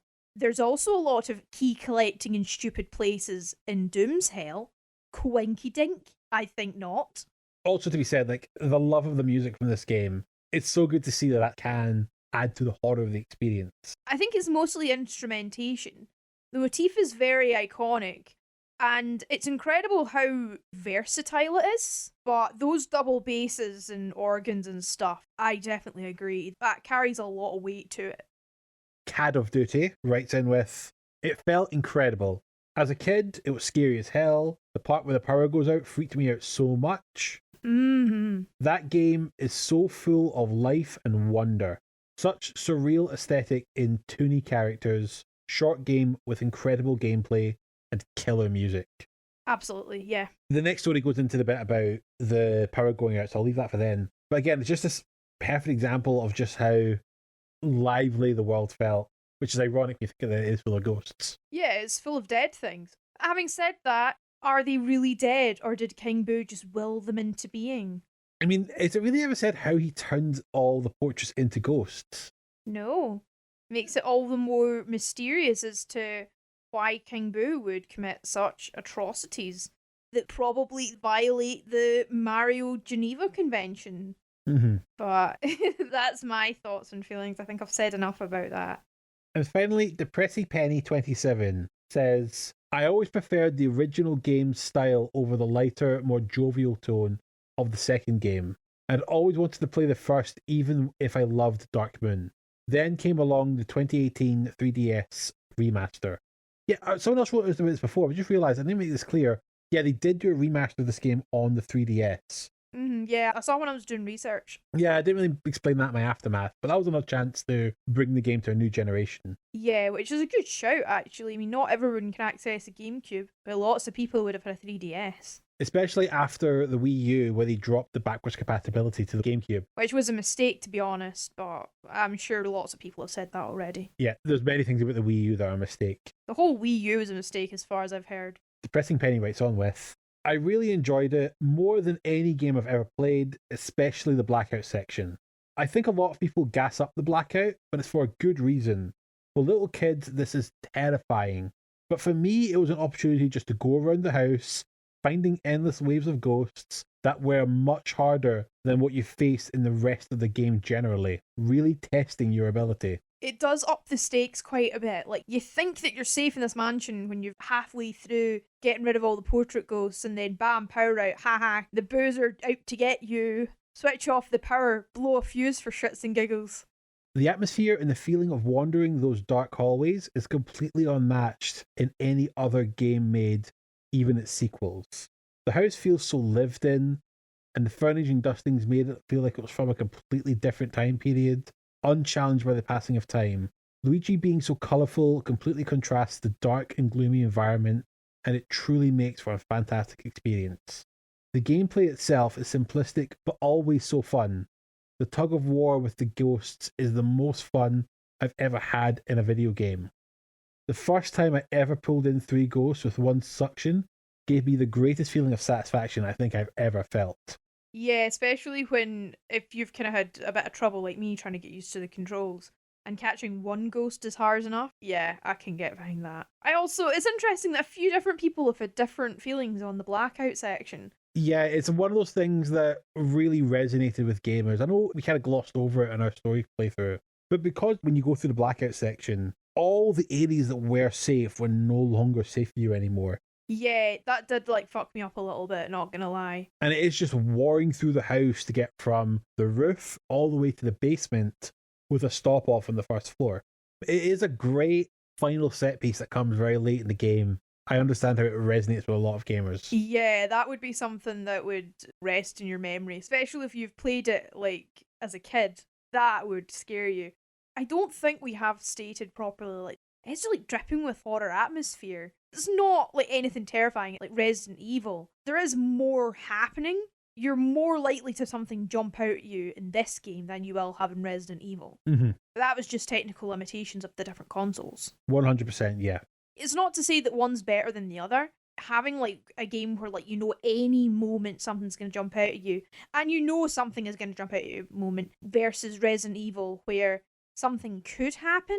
It doesn't happen very often, but when it does happen, it's meaningful and gives you a fucking fright. There's a lot of comparison to be made between the two. I don't think you get Luigi's Mansion without it being a watered-down version of Resident Evil, and I mean that in a nice way. Mm-hmm. They had the blueprint of Resident Evil to work with, and find a way to make it that level of fun while delivering it to a younger audience. Yeah, because the ghosts aren't scary in themselves. They're spooky Halloween lantern ghosts. They're not zombies that are going to savage you and eat you alive. They're just going to scare you and go, ooh, and take away your health, ooh. But it can be overwhelming when you've got a lot of them coming towards you. Yeah, absolutely. Don't want to understate that. There were loads of times where I did feel overwhelmed, especially at that bloody Big Bertha, which I know it's Bulossus, but it will always be Big Bertha to me. Really was my Moby Dick there. Okay, the house is now cleared. All that's left to do is convert the last of your opinions into portraits with the 3 gens. Right. For last gen, did the game live up to your expectations? And do you feel it holds up as a classic? I was expecting the game to be less scary. Yeah, I don't blame you from where it's coming from. as we said earlier, it's like got that spooky atmosphere that kind of does put you on edge a bit. Dark, haunted corridors can do that to a person. Mm-hmm. But a lot of the more unsettling implications that I've talked about were not intentional. And it's probably something that, like, I, as, someone who's a bit older and also tends to overthink things, will think about. Mm-hmm. Especially just how malevolent King Boo is. It's like, Bowser does bad things for power, status, and that sweet Princess Peach cake. Mm-hmm. But King Boo does it because he hasn't got anything better to do. He lives and breathes malevolence, and the worse things he can do, the better it tastes. I think it does deserve its place as a classic. Mm-hmm. It proved that you can make a good Mario game without much Mario. More importantly, that Nintendo can do creative things with the IP that it's got. It doesn't have to play safe all the time. Mm-hmm. It's baby's first survival horror, but that's not a bad thing. Not at all. These kind of accessible, family-friendly experiences, they really do have their place. And Nintendo have proven this right time and time again. When it comes to kids' media, the best type is one that kids can enjoy, but also adults can appreciate as well. It can make you, think about more innocent times and bring you joy and think, yes, this is a good film. Yeah, a good family movie is one that the family enjoy, not just children. Yeah, because some things that are made just for children, it's used as an excuse to make bad quality things, because kids will watch anything. Mm-hmm. But Luigi's Mansion is definitely not one of those. There's a lot of thought and care and love has been put into that game, and it really shows. For current gen, what are your highlights of the game? And is there anything in the game which did not work for you? So, the house is dope as fuck. Mm-hmm. It is a very nice house. Could have done without the doors that slam you against a wall and don't lead anywhere, but nothing's perfect. Bit of a shame that it was replaced by some crappy new build. That's because you didn't invest hard enough into your house. 43 million G. Is that not enough for my house? Clearly not. I like the music a fair bit. It's pretty catchy. And the gameplay itself was very satisfying and straightforward. The controls are something that I'm still getting used to. That whole having to handle two sticks, like one for the camera and one for movement. Mm-hmm. That whole thing, I'm still getting used to that. But there will be other games with that throughout the episodes.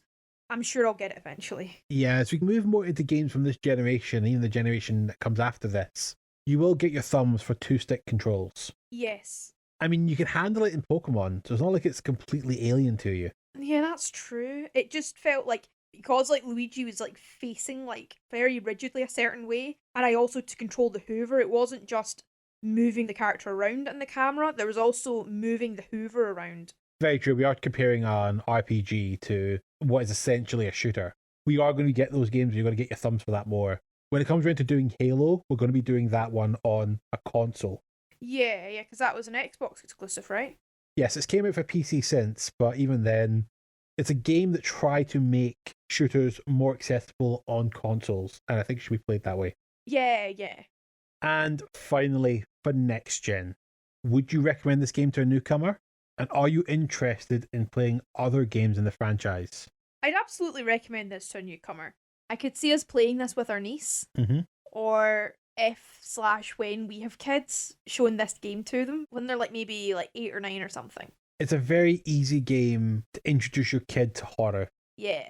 I mean, it'll depend on how well they like spooky things, because, different kids have different tolerance levels to these things. Mm-hmm. I think they would have a lot of fun with it.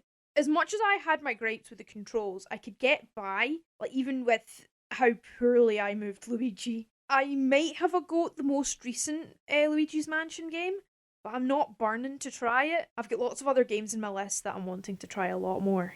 I've played a bit of Luigi's Mansion 3. Mm-hmm. It was fun, but I kind of lost momentum with it. Yeah, is it for me, it's I've played Luigi's Mansion already. Do I need to play it again? I'm sure there's been lots of changes and stuff that have been added to it for spice and flavour. But I've got a feeling, considering what Mario games are like, it'll be a really similar gameplay loop. Sadly so, yeah. Yeah. They know what they're selling and they're just finding a new way to sell it to you. Yeah, instead of haunted house, it's a haunted hotel, isn't it? Mm-hmm. And you get a dog. That's where I got the dog thing from. I don't blame you if you feel like you've had your fill of Luigi's Mansion, but I would say if you ever come across it for cheap, definitely pick it up and give it a shot. Yeah, we'll do. So, this will most likely be our last episode of 2023, so our next episode will be our 2023 retrospective and outtakes over on SideQuest. Yeah, we've done a couple of side quest episodes. Yeah, we should probably start doing more in 2024. We'll see how we got on though. After that though, we're starting 2024 with a blast. Processing! Yes, we've covered only one Sega game so far, and it's about time we cover a second. So we're going back to the Sega Mega Genesis drive to take the streets in a way we've never done before. We're going to unleash the fury with Streets of Rage 2.